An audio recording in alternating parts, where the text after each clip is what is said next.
ఇప్పుడు పులికి ఆకలిందనుకోండి గడ్డి తినదు, జింకనే తింటది. కరెక్టే కదా? సేమ్ ఈ మనుషులు కూడా అంతే, అన్నం తినరు, పక్కన వాళ్ళ తల తింటారు. ఓకే వెళ్ళు కమ్ము టు బూస్ బస్.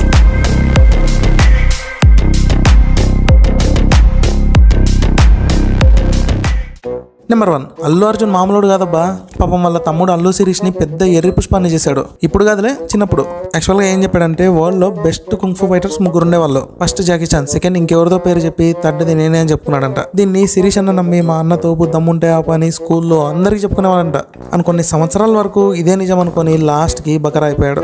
పాపం పసిబిడ్డ ఎంత పెయిన్ అనుభవించింటాడు. నెంబర్ 2, ఇప్పటి నుంచి పూజా హెగ్డేతో మాట్లాడకూడదు అనుకుంటున్నా.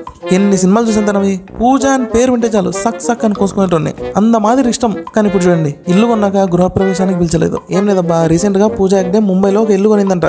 దాని ప్రైస్ ఎంతో తెలుసా? 45 కోట్లు అని చెప్తున్నారు. అది కూడా మామూలు ఏరియాలో కాదు, కాస్ట్లీ ఏరియాలో. అయినా ఒకటి గమనించారా, చాలా మంది యాక్టర్స్ బాలీవుడ్, టాలీవుడ్, మాలీవుడ్ ఏ వుడ్ అయినా సరే ముంబైలో ఎక్కువ ఇల్లు కొంటారబ్బా.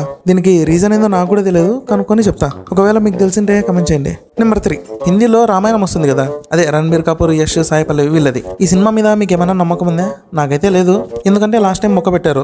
అండ్ మెయిన్ గా ప్రతిసారి రామాయణం అంటే బోర్ కొడుతుంది కదా.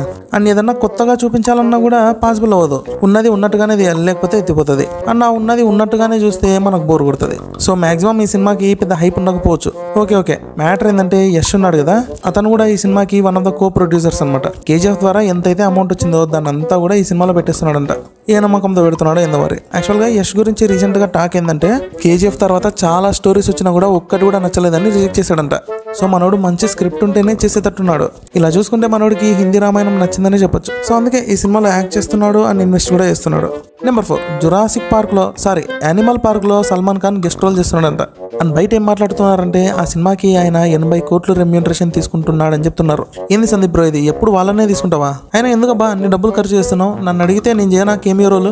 నువ్వే ఒకసారి ఊహించుకో, ఫ్యాన్స్ అందరూ బట్టలు జింపుకొని స్క్రీన్ల మీద గ్లాసులు టీ పోస్తారు. ఆ రేంజ్ లో ఉంటది మన కేమియో. ఏమోలేబ్బా నీ ఇష్టం. నెంబర్ 5, ఇంకా వద్దురా నాయన, నేను విలన్ రోల్ చేయలేను అని చెప్తున్నాడు మన జిగ్గుబాయ్. విలన్ రోల్ అంటే పెద్ద విలన్ కాదు, చిన్న విలన్ రోల్స్. గుంటూరు కారంలో అంతే కదా, కామెడీ చేసి పెట్టేసినారు. సో అందుకే బాలీవుడ్ లో మళ్ళీ విలన్ రోల్స్ చేయండి సార్ అని అడిగితే వద్దని చెప్పాడంట. నెంబర్ 6, జిగర్ తండా XX. ఈ సినిమా బాగుంటది కదా, నాకైతే బాగా నచ్చిందబ్బా.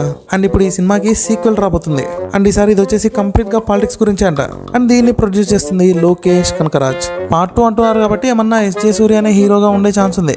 Number 7, game changer. రీసెంట్ గా రామ్ చరణ్ ఏం చెప్పాడంటే నా కెరీర్ లోనే ఫస్ట్ టైం ఒక పొలిటికల్ డ్రామా మూవీ తీస్తున్నాను అండ్ ఈ సినిమాని మాక్సిమం సెప్టెంబర్ ఎండింగ్ లేదా అక్టోబర్ లో రిలీజ్ చేస్తాము అని చెప్తున్నారు. ఏందో బా, ఈ సినిమా గురించి ఏం అప్డేట్ వచ్చినా కూడా పెద్ద ఫీల్ రావట్లేదు. కావాలంటే రీసెంట్ గా వచ్చిన జరగండి పాట కూడా చూసుకోండి, అంత బాగానే ఉంది. ఏమంటే రొటీన్ గా అనిపించింది. ఇంతవరకు ఒక గ్లిమ్స్, టీజర్ ఏం లేదు. అందులోనూ ఇది ఒక పాన్ ఇండియా మూవీ. ఎందుకో వీళ్ళు ఎక్కడో ఏదో మిస్టేక్ చేస్తున్నారు అనిపిస్తుంది. కాకపోతే మనం చేసేదేముంది, సినిమా రిలీజ్ అయ్యాక మనం చూసి చెప్పాలంతే. అంతేనండి, ఇది ఈరోజు బూజు బజ్. అని ఒకవేళ వీడియో నచ్చితే ప్లీజ్ సబ్స్క్రైబ్. మెయిన్ గా లైక్ బటన్ కొట్టండి. జస్ట్ ఊరికి అట్లా కొడితే అయిపోతుంది కదా. చికెన్ మటన్ బిర్యానీలు కాకపోయినా అట్లీస్ట్ టీ తాగైనా బతుకుతా. సర్లే ఉంటా మరి. టాటా బాబాయ్, సీ యూ, టేక్ కేర్.